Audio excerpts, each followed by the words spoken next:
Assalamualaikum warahmatullahi wabarakatuh.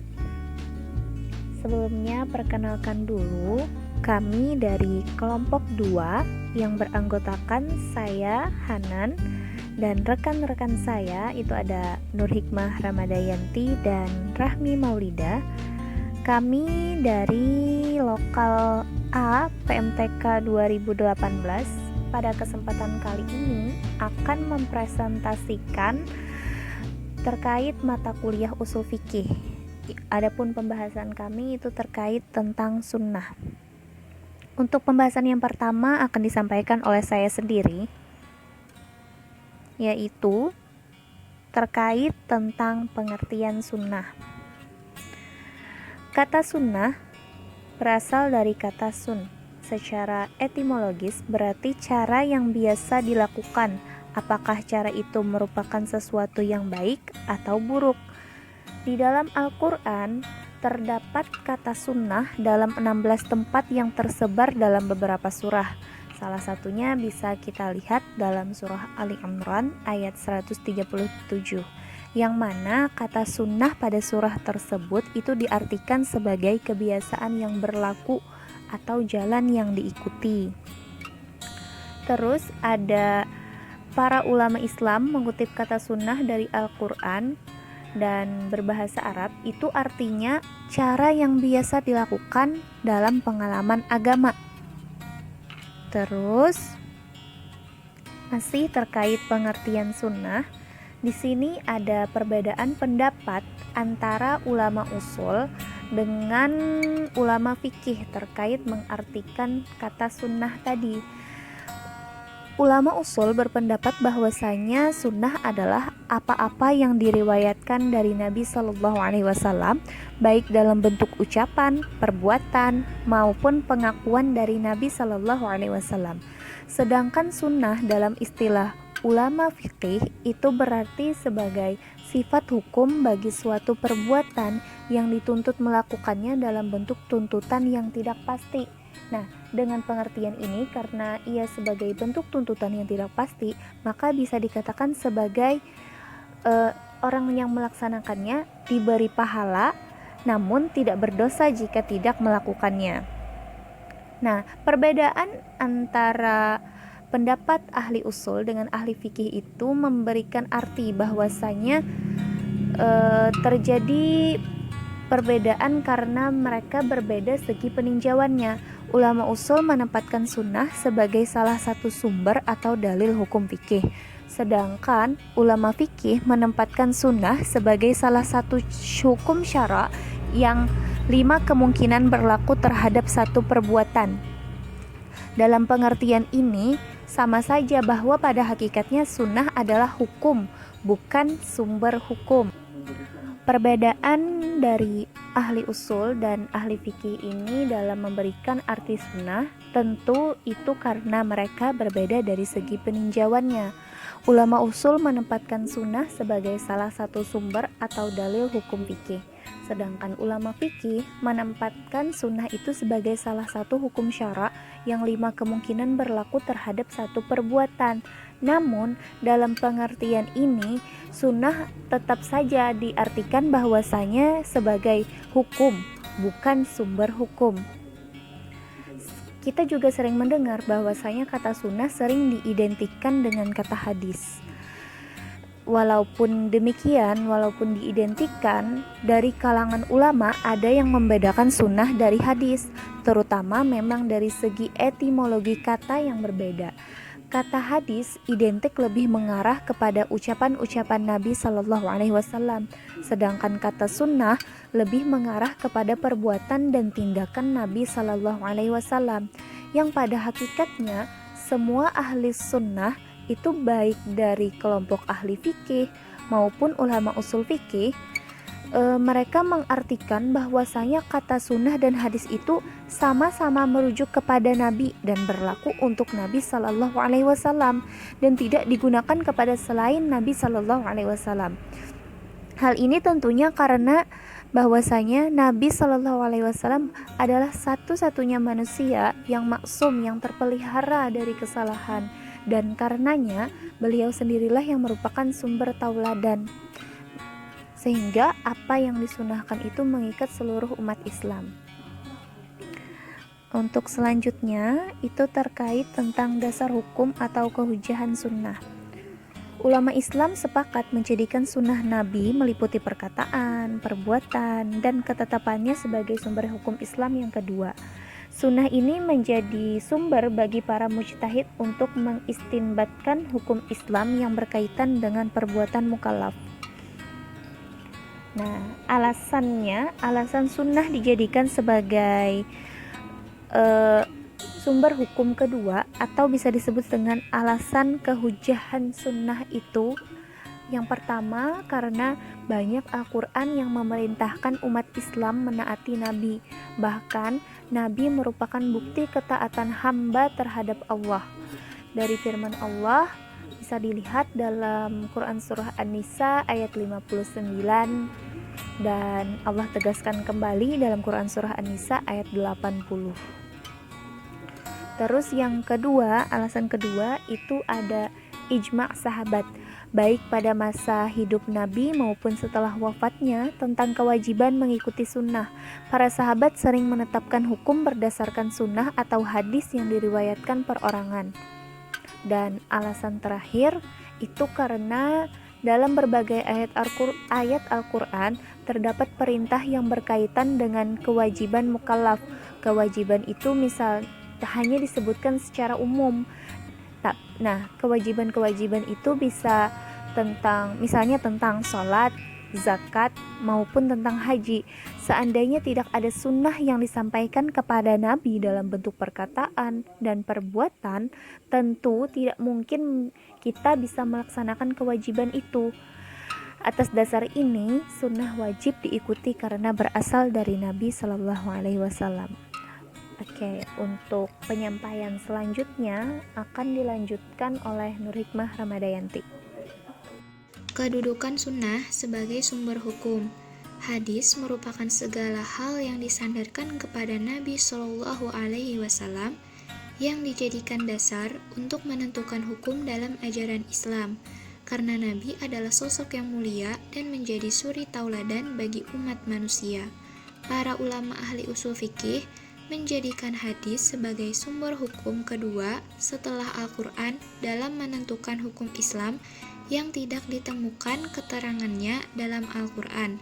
Penempatan hadis sebagai sumber pokok ajaran setelah Al-Quran didasarkan atas argumen bahwa antara Al-Quran dan hadis terdapat perbedaan ditinjau dari segi redaksi dan cara penyampaian atau cara penerimaannya. Dari segi redaksi, diyakini bahwa Al-Quran adalah wahyu Allah Subhanahu wa Ta'ala yang disusun langsung redaksinya oleh Allah Subhanahu wa Ta'ala, sedang malaikat Jibril alaihi salam sekedar penyampai wahyu tersebut kepada Nabi Shallallahu alaihi wasallam. Atas dasar ini, Al-Quran dinilai qat'i. Dari segi penyampaian dan penerimaan, hadis pada umumnya disampaikan melalui hafalan orang per orang oleh para sahabat. Maka dari itu, redaksi sunnah yang tampak berbeda walaupun mengandung makna yang sama, karena pada awalnya Nabi melarang menuliskannya. Hanya setelah 1 abad setelah Nabi Shallallahu Alaihi Wasallam wafat, barulah sunnah mulai ditulis dan dikumpulkan untuk diteliti dan diuji keasliannya. Maka otentitas sunnah adalah dani. Selanjutnya, fungsi sunnah terhadap Al-Quran. Yang pertama, memperkuat dan menegaskan hukum-hukum yang terdapat di dalam Al-Quran, atau disebut juga dengan fungsi takkid atau takrir. Sunnah hanya seperti mengulangi apa yang disebutkan di dalam Al-Quran. Misalnya seperti perintah sholat, puasa, zakat, haji di dalam Al-Quran yang ditegaskan kembali oleh sunnah. Yang kedua, memberikan penjelasan terhadap Al-Quran. Sunnah dapat berupa penjelasan terhadap hal-hal yang masih samar di dalam Al-Quran, mentaksis ayat-ayat Al-Quran yang masih umum, dan sebagainya. Selanjutnya, yang ketiga, yaitu menetapkan hukum yang belum dijelaskan Al-Quran. Di dalam Al-Quran, hanya tentang haram memakan bangkai, darah, daging babi, dan binatang yang disembelih dengan tidak menyebut nama Allah. Selanjutnya, sunnah Nabi menyebutkan makanan lain yang diharamkan, meliputi binatang buas dan burung buas. Selanjutnya mengenai kategori hadis atau sunnah, dilihat dari materi atau isinya. Yang pertama sunnah qauliyah atau ucapan, yaitu ucapan Nabi yang didengar oleh sahabat beliau dan disampaikan kepada orang lain. Contohnya sabda Nabi Shallallahu Alaihi Wasallam yang artinya dari Ibnu Umar radhiyallahu an, dia berkata, aku mendengar Rasulullah Shallallahu Alaihi Wasallam bersabda, jika kalian melihat hilal maka puasalah, dan jika kalian melihat hilal maka berbukalah. Jika terjadi mendung maka sempurnakanlah bulan Sya'ban menjadi 30 hari. Hadis riwayat Bukhari Muslim. Selanjutnya adalah sunnah fi'liyah atau perbuatan, yaitu perbuatan yang dilakukan oleh Nabi Muhammad SAW yang dilihat atau diketahui oleh sahabat, kemudian disampaikan kepada orang lain dengan ucapannya. Contohnya hadis Nabi Muhammad SAW yang artinya dari Wail bin Hujr radhiyallahu an, dia berkata, aku pernah sholat bersama Nabi SAW, lalu beliau meletakkan tangan kanannya di atas tangan kirinya pada dadanya. Hadis riwayat Ibnu Huzaimah. Selanjutnya yang ketiga sunnah taqririyah atau ketetapan, adalah ucapan atau perbuatan sahabat yang dilakukan di hadapan Nabi Shallallahu Alaihi Wasallam atau sepengetahuannya, tetapi kemudian beliau hanya diam atau tidak mencegahnya ataupun langsung menunjukkan persetujuannya. Perbuatan atau ucapan sahabat itu dipandang berasal dari Nabi. Umpamanya, pada masa Nabi ada 2 orang sahabat yang melakukan suatu perjalanan. Ketika akan melaksanakan sholat tidak mendapatkan air, lalu mereka bertayamum dan mengerjakan sholat. Lalu mereka dalam perjalanan itu menemukan air, dan waktu sholat yang dikerjakan tadi masih ada. Salah seorang dari mereka berwudu dan mengulangi sholat, dan yang lain tidak mengulanginya. Ketika mereka melaporkan kejadian itu kepada Nabi, beliau membenarkan kedua praktik tersebut. Kepada sahabat yang tidak mengulangi sholat, beliau bersabda, engkau melakukan sholat sesuai sunnah dan telah cukup bagimu sholatmu itu. Dan kepada yang mengulangi sholatnya, beliau bersabda, bagimu pahala 2 kali lipat. Hadis riwayat Abu Daud dan Nasa'i. Selanjutnya kategori hadis atau sunnah dilihat dari jumlah perawinya. Yang pertama hadis mutawatir. Hadis mutawatir adalah hadis yang diriwayatkan oleh sejumlah banyak perawi yang secara kebiasaan tidak mungkin mereka bersepakat untuk berdusta sejak tingkat awal sanad sampai akhir sanad. Hadis mutawatir ini dibagi menjadi 2, yaitu hadis mutawatir lafzi dan mutawatir maknawi.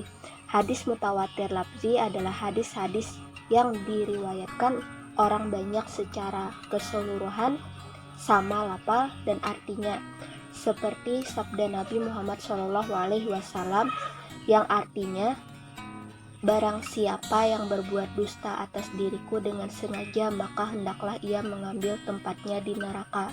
Hadis riwayat Muslim. Menurut seorang pakar hadis mazhab Syafi'i yang bernama Mahyuddin Ibnu Syaraf An-Nawawi, hadis ini diriwayatkan tidak kurang dari 200 orang sahabat. Kemudian hadis mutawatir maknawi adalah hadis yang diriwayatkan orang banyak dengan beragam redaksi tetapi makna dan artinya sama. Contoh hadis mutawatir maknawi adalah sabda Nabi Muhammad SAW yang artinya dari Al-Mughirah bin Syu'bah radhiyallahu an, dia berkata, aku bersama Nabi SAW lalu beliau berwudu. aku segera membungkuk untuk melepas kedua khuf beliau. Maka beliau bersabda, biarkanlah keduanya, karena aku memakai keduanya ini dalam keadaan suci. Kemudian beliau hanya mengusap bagian atas keduanya.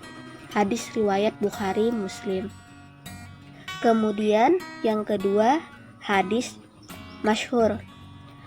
Hadis masyhur yaitu hadis yang diriwayatkan oleh banyak sahabat tetapi tidak sebanyak orang yang meriwayatkan hadis mutawatir. Contoh hadis masyhur yaitu sabda Nabi Muhammad SAW yang artinya dari Umar bin Khattab radhiyallahu an, ia berkata, aku mendengar Rasulullah SAW bersabda, sesungguhnya amal perbuatan tergantung niatnya, dan sesungguhnya bagi setiap orang adalah apa yang diniatkannya. Maka barang siapa hijrah kepada Allah dan Rasulnya, maka hijrahnya adalah kepada Allah dan Rasulnya. Dan barang siapa yang hijrahnya untuk dunia yang akan dia peroleh atau wanita yang akan dinikahinya, maka hijrahnya adalah kepada apa yang dia hijrah karenanya. Hadis riwayat Bukhari Muslim. Kemudian yang ketiga, hadis ahad. Hadis ahad yaitu hadis yang diriwayatkan oleh satu orang atau dua orang atau lebih yang tidak terpenuhinya syarat masyhur atau mutawatir. Sehingga perbedaan yang jelas di antara ketiganya, hadis mutawatir, masyhur, dan ahad adalah hadis mutawatir diterima dan disampaikan dari pangkal sampai ke ujung secara mutawatir. Hadis masyhur yaitu hadis yang diterima dan disampaikan pada tingkat awal secara perorangan, kemudian dilanjutkan sampai ujung secara mutawatir. Sedangkan hadis ahad diterima dan disampaikan kemudian secara beranting sampai ke ujung secara perorangan. Contoh hadis ahad yaitu sabda Nabi Muhammad SAW yang artinya dari Abu Hurairah radhiyallahu an, dia berkata, Rasulullah SAW bersabda, sucinya wadah atau bejana salah seorang di antara kalian jika dijilat oleh anjing dengan mencucinya sebanyak 7 kali, yang pertama dengan debu tanah. Hadis riwayat Muslim. Untuk diterimanya hadis ahad disyaratkan hal-hal sebagai berikut. Yang pertama, perawinya seorang yang adil atau tidak berbohong dan menjalankan seluruh ajaran agama serta meninggalkan seluruh larangannya. Yang kedua, perawinya seorang yang dobit, yang kuat daya ingatnya. Yang ketiga, perawinya mendengarkan hadis dari orang yang meriwayatkannya, misalnya keduanya bertemu langsung. Yang keempat, matan hadisnya tidak mengandung syad, misalnya bertentangan dengan sesuatu yang telah menjadi ketentuan ahli hadis atau bertentangan dengan dalil qat'i Al-Quran. Kemudian kategori hadis atau sunnah dari penerimaan dan penolakan hadis. Yang pertama, hadis sahih, yaitu hadis yang sanadnya muttasil atau bersambung sampai kepada Nabi Muhammad SAW berdasarkan syarat-syarat tertentu. Kriteria atau syarat suatu hadis dikatakan sahih adalah yang pertama, kandungan isinya tidak bertentangan dengan Al-Quran. Yang kedua, harus bersambung sanadnya. Yang ketiga, diriwayatkan oleh orang atau perawi yang adil. Yang keempat, diriwayatkan oleh orang yang dobit atau kuat ingatannya. Yang kelima, tidak syadz atau tidak bertentangan dengan hadis lain yang lebih sahih. Yang keenam, tidak cacat walaupun tersembunyi. Kemudian, 4 syarat perawi adil. Yang pertama, selalu memelihara ketaatan dan menjauhi maksiat. Yang kedua, menjauhi dosa-dosa kecil yang dapat menodai agama dan sopan santun. Yang ketiga, tidak melakukan perkara-perkara mubah. Yang keempat, tidak mengikuti pendapat salah satu mazhab yang bertentangan dengan dasar syariat. Kemudian yang kedua adalah hadis hasan, yaitu hadis yang diriwayatkan oleh perawi yang adil. tapi tidak begitu kuat hafalannya dan tidak ada ilat. Hadis hasan termasuk hadis yang makbul. Biasanya hadis ini dijadikan hujah untuk hal-hal yang tidak terlalu berat atau terlalu penting. Kemudian yang ketiga, hadis dhaif, ialah hadis yang tidak bersambung sanadnya dan diriwayatkan oleh orang yang tidak adil dan tidak dhabit, sad dan mengandung cacat. Atau menurut Imam Nawawi, yaitu hadis yang tidak memenuhi kualifikasi hadis hasan, hadis sahih maupun hadis hasan. Sekian penjelasan dari kami. Terima kasih telah menyimak. Wassalamualaikum warahmatullahi wabarakatuh.